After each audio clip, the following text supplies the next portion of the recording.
شیء عبد اللہ کل شیء، خدا ہر چیز کو تمہارے قدموں میں لا کے رکھے گا، تمہارے سامنے جھکائے گا۔ یاد رکھیے، اگر مثال اگر چاہیے تو آپ کو زندہ مثال اس پوری ورلڈ کے اندر کائنات کا آپ کو مل جائے گا۔ جو جھکنے سے انکار کر رہا ہے، صرف خدا کے سامنے جھکتے ہیں، اس کے سامنے پوری کائنات جھکا پڑا ہے، لیکن اس سے کوئی اثر نہیں ہوتا۔ کہ دیکھیے خدا کے سامنے جھکے، معصوم نے فرمایا ہے تم خدا کے سامنے جھکو گے تو کائنات خدا تمہارے قدموں میں لا کے جھکائے گا۔ اگر ایسا نہیں، اس کا الٹ کر لیجیے، تم خدا کے سامنے نہ جھکے تو پھر کیا ہوگا؟ معصوم فرماتے پھر تم ہر اس انسان کے سامنے جھکو گے جو جھکنے کے لائق نہیں، ہر اس جو ہے دروازے پہ تمہارا ماتھا نظر آئے گا جو لائق سجدہ نہیں ہے۔ غور سے سنیے گا عزیزو، اگر مثال چاہیے جا کے آپ دیکھیے گا، دولت ان کی ہے، حکومت ان کی ہے، ملک ان کا ہے، حکومت ان کی ہے۔ غور سے سنیے گا، سر ان کا ہے، تاج کسی اور کا ہے، لیکن خود کو مسلمانوں کا لیڈر کہلاتا ہے۔ آپ کو ہزاروں مثال مل جائیں گے، اس لیے معصوم نے فرمایا ہے من عبد اللہ، تم عبادت کرو صرف خدا کی، جھکنا ہے صرف خدا کے سامنے، تو وہ خدا ہر شے تمہارے قدموں میں لا کر جھکائے گا۔ یاد رکھیے گا عزیزو، اگر اس کے مثال تاریخ میں جا کے لینا چاہتے ہو تو ہزاروں آپ کو تاریخ میں ملیں گے۔ یاد رکھیے گا، آج اعتراض کرتے ہیں نا کہ حسین نے 7 بیٹے کیسے دیے، یاد رکھیے عزیزو، حسین نے خدا کے سامنے جھکنا سیکھا تھا، خدا نے کائنات کی طاقت لا کر حسین کے ہاتھ میں رکھ دی۔ آج دنیا یہ سمجھنے سے قاصر ہے کہ علی نے سورج کو کیسے پلٹایا تھا۔ علی عبادت کرنے والا، خدا کے سامنے جھکنے والا ہستی تھا، خدا نے سورج کو علی کے تابع قرار دیا۔ تاریخ دیکھیے گا،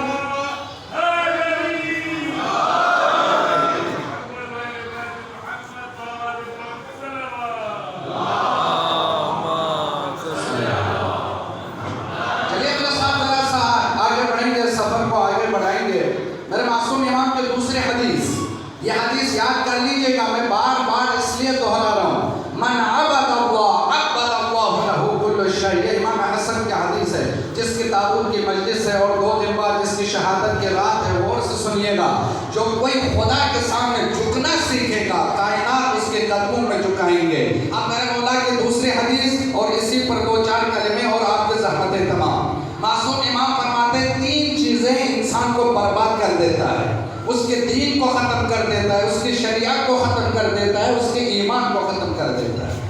3 چیزیں۔ اب وہ ذرا سا آہستہ میرے ساتھ پڑھتے چلیے، سمجھتے جائیے، اگر سمجھ میں آ جائے دعا دیجیے گا، مل کے درود پڑھیے گا محمد آل محمد۔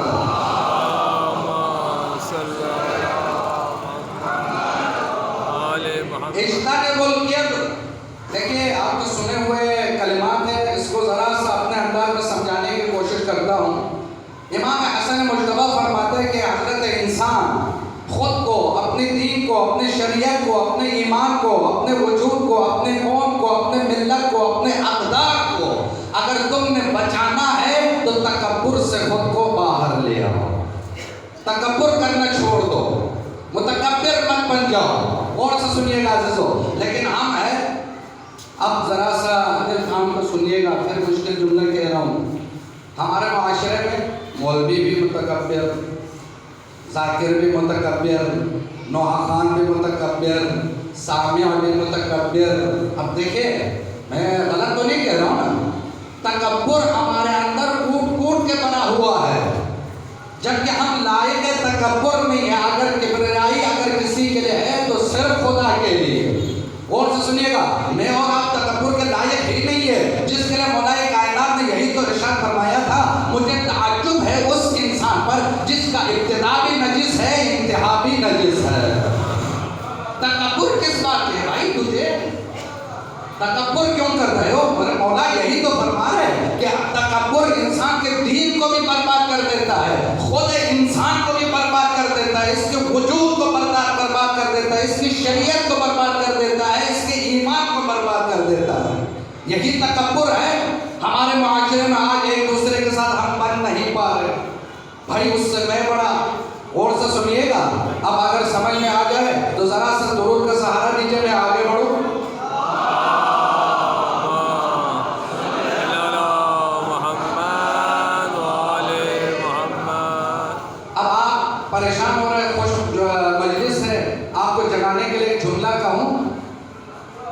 پھر آگے بڑھوں گا دوسرے مطلب کی طرف، غور سے سنیے گا۔ تکبر مجھے اور آپ کو زیب نہیں دیتا، کبریائی صرف خدا کی ہے۔ جو کعبے میں پیدا ہو جائے، غور سے سنیے گا، عام ہسپتال میں پیدا ہونے والے متکبر نظر آتا ہے، لیکن جو کعبے میں پیدا ہو جائے،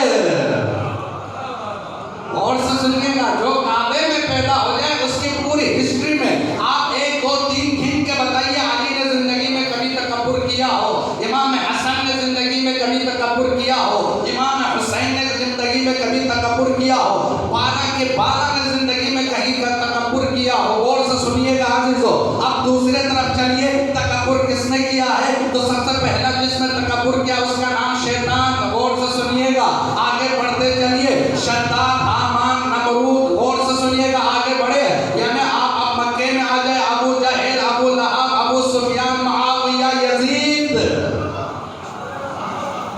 تکبر کرنے والوں کے لسٹ اس طرف ہے۔ غور سے سنیے گا عزیزو، اب اگر عزادار، غور سے سنیے گا، 1000 ذاکروں سے مجلس پڑھوائے، 1000 نوحخانوں سے نوحہ پڑھوا لیجئے، لاکھوں کروڑوں روپے کا تبرک بھی دے دے، اور تکبر کرے تو اس کی یہ مجلس نہیں ہے، وبال جان ہے۔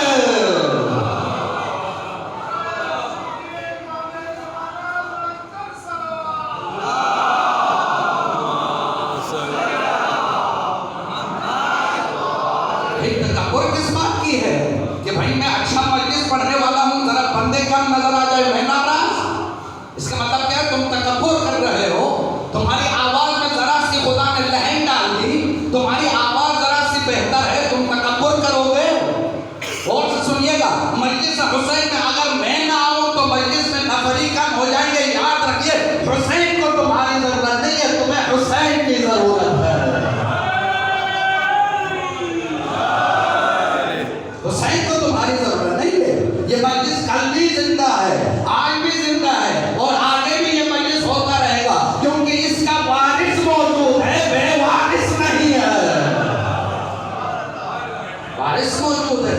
تمہارے تکبر کرنے سے مجلس پر کوئی فرق نہیں پڑے گا، ہاں تمہاری دین ضرور برباد ہو جائے گا، تمہاری ایمان ضرور ختم ہو جائے گا۔ تو تکبر سے خود کو باہر رکھنے، میرے مولا نے یہی تو سمجھایا، اجتنبوا الکبر، یعنی تکبر سے خود کو دور رکھو۔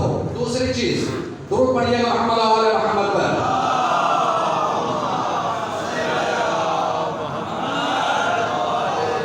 میں آج جس ہستی کے تابوت کی مجلس سے اسے ہستی کی 2 ہی حدیثیں سنا رہا ہوں۔ میرا مولا فرماتے ہیں اجتنبوا الحسد، حسد سے خود کو بچا کے رکھو۔ حسد معلوم ہے، اس کی ترجمہ کرنے کی تو ضرورت نہیں ہے، جلن، جلسی، جلسی بولتے ہیں، کیا بولتا ہے آپ کو اردو والے؟ جیلسی، ایسا کچھ ہے، یعنی حسد۔ اب یہ اس کو ذرا سے سمجھانے کے لیے پہلے نقطہ عرض کر رہا ہوں، سمجھ میں آ جائے دعا دیجیے گا۔ حسد وہی کرتے ہیں جس کے پاس کمال نہ ہو، بے کمال انسان حسد کرتا ہے۔